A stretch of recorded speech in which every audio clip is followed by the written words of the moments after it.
જીવનની અંદર આપણને જેટલું પણ મળ્યું છે ખરેખર અદ્ભુત છે, બેનમૂન છે, જબરજસ્ત છે, પણ કે એને કોણ સમજી શકે? જે જ્ઞાનને વરેલો હોય એ જ સમજી શકે. જે જ્ઞાનને વરેલો ન હોય એ આ વાતને ક્યારે સમજી શકતો નથી. Knowledge is foundation. ફાઉન્ડેશન એટલે પાયો. કે તમારું હોય કે અમારું, જીવનનો પાયો શું છે? તો કે જીવનનો પાયો એ જ્ઞાન છે, જીવનનું મૂળ એ જ્ઞાન છે, જીવનનો બેઝ એ જ્ઞાન છે. આપણું સમજી લો, જીવન આખી ઇમારત છે તો એ ઇમારતનો પાયો છે ને એ જ્ઞાન છે. તમારી પાસે દાન કરવાની તાકાત તો જ ઊભી થશે જો તમારી પાસે જ્ઞાન છે. તમારી પાસે સહન કરવાની તાકાત તો જ ઊભી થશે જો તમારી પાસે જ્ઞાન છે. તમારી પાસે ક્ષમાની તાકાત તો જ ઊભી થશે જો તમારી પાસે જ્ઞાન છે. તમારી પાસે જતું કરવાની તાકાત તો જ ઊભી થશે જો તમારી પાસે જ્ઞાન છે. તમારી પાસે દાન કરવાની તાકાત તો જ ઊભી થશે જો તમારી પાસે જ્ઞાન છે. તમારી પાસે તપ કરવાની તાકાત તો જ ઊભી થશે જો તમારી પાસે જ્ઞાન છે.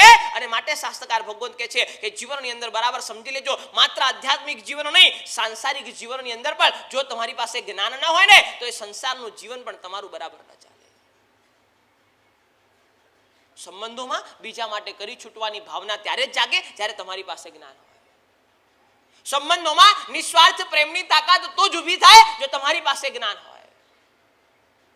પરિવારની અંદર બધાને સાચવીને સાથે લઈને આગળ વધવું એ ભાવના તમારામાં ત્યારે જ જાગે જો તમારી પાસે જ્ઞાન હોય. અને માટે શાસ્ત્રકાર ભગવંતે કીધું કે ધર્મમાં તો જ્ઞાન મહત્વપૂર્ણ છે, પણ સંસારની અંદર પણ જ્ઞાન એટલું જ મહત્વપૂર્ણ છે. સંસાર પણ સુખેથી જીવવો હોય, શાંતિથી જીવવું હોય, સંસાર શાંતિથી ચલાવવો હોય તો પણ તારી પાસે જ્ઞાન જોઈએ. અને ધર્મના ક્ષેત્રમાં આગળ વધવું હોય તો પણ તારી પાસે જ્ઞાન જોઈએ. અને માટે કહું છું કે નોલેજ ઇઝ ફાઉન્ડેશન. તમારા કે મારા જીવનનો બેઝ કોઈ હોય, પાયો કોઈ હોય, ફાઉન્ડેશન કોઈ હોય તો એ માત્ર ને માત્ર જ્ઞાન છે, બીજું કશું જ નથી.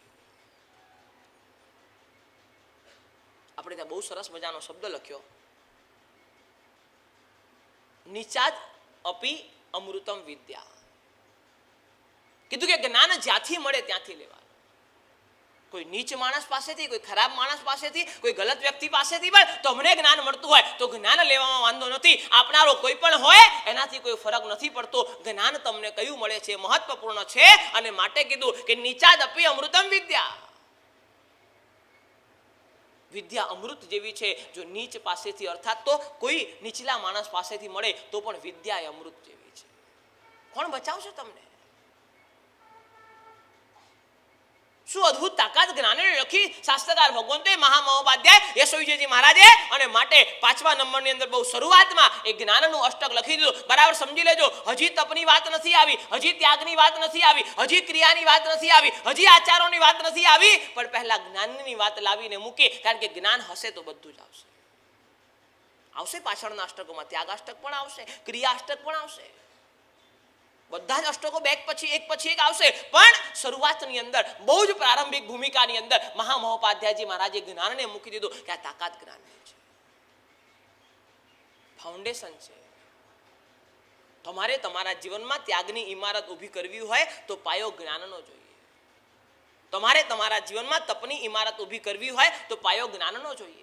તમારે તમારા જીવનની અંદર કસાયોને જીતવા હોય તો પાયો તમારો જ્ઞાનનો જોઈએ. તમારે તમારા જીવનની અંદર પ્રેમની ઇમારત ઊભી કરવી હોય તો પણ પાયો જ્ઞાનનો જોઈએ. તમારે તમારા જીવનની અંદર પરમાત્મા ભક્તિની ઇમારત ઊભી કરવી હોય તો પણ પાયો જ્ઞાનનો જોઈએ. તમારે તમારા જીવનની અંદર એ ગુરુના સમર્પણની ઇમારત ઊભી કરવી હોય તો પણ પાયો જ્ઞાનનો જોઈએ. તમારે તમારા જીવનની અંદર એ ગુરુ ભક્તિની તાકાત ઊભી કરવી હોય, એ ગુરુ ભક્તિની ઇમારત ઊભી કરવી હોય તો પણ તમારી પાસે પાયો જ્ઞાનનો હોવો જોઈએ. જે પણ તમે જીવનની અંદર અચીવ કરવા માંગતા હો, જ્યાં પણ તમે જીવનની અંદર પહોંચવા માંગતા હો, શરત એક જ છે, જ્ઞાનનો પાયો મજબૂત રાખશે તું ધારે એ ઇમારત ઊભી થઈ જશે. આપણા પાયા કાચા છે. કેમ વારે વારે તમે ધર્મથી વિમુખ થઈ જાઓ છો? કેમ વારે વારે ધર્મના માર્ગને છોડી દો છો? કેમ વારે વારે અમારે તમને ધર્મ કરવા માટે સમજાવવું પડે છે? કેમ વારે વારે તમને ધર્મ કરવા માટે ટકોર કરવી પડે છે? કેમ વારે વારે અમારે તમને ધર્મ કરવા માટે પ્રેરણા કરવી પડે છે? શા માટે અમારે તમને વારે વારે કહેવું પડે કે દાન કરો? શા માટે અમારે તમને વારે વારે કહેવું પડે કે ભાઈ ક્રોધ ઓછો કરો? શા માટે અમારે તમને વારે વારે કહેવું પડે કે કસાયોને ઓછા કરો? કારણ કે તમારી એ પાયો છે ને, તમારું જે ફાઉન્ડેશન છે ને એ બહુ કાચું છે. ઇમારત હાલક ડોલક થઈ જાય, નાનકડો ભૂકંપ આવે અને ઇમારત આમ તેમ થઈ જાય. જો પાયો કાચો હોય તો એમ શાસ્ત્રકાર ભગવંત કે છે કે આ જ્ઞાનરૂપી ફાઉન્ડેશન તારું મજબૂત નહીં હોય ને તો આ તારી ઉપર ઊભી કરેલી ભલે ગમે તેટલી ક્રિયાની, આરાધનાની, સાધનાની, તપની, ત્યાગની, વૈયાવચની કોઈ પણ ઇમારત હશે એ બધી જ કકડભૂસ થઈને નીચે પડી જશે. प्रेम भक्ति आराधना प्रवचन के अद्भुत संगम से जुड़ने के लिए सब्सक्राइब करें गुरु प्रेम मिशन की YouTube चैनल को और ताज़ा अपडेट के लिए बेल आइकन पर क्लिक करना ना भूलें.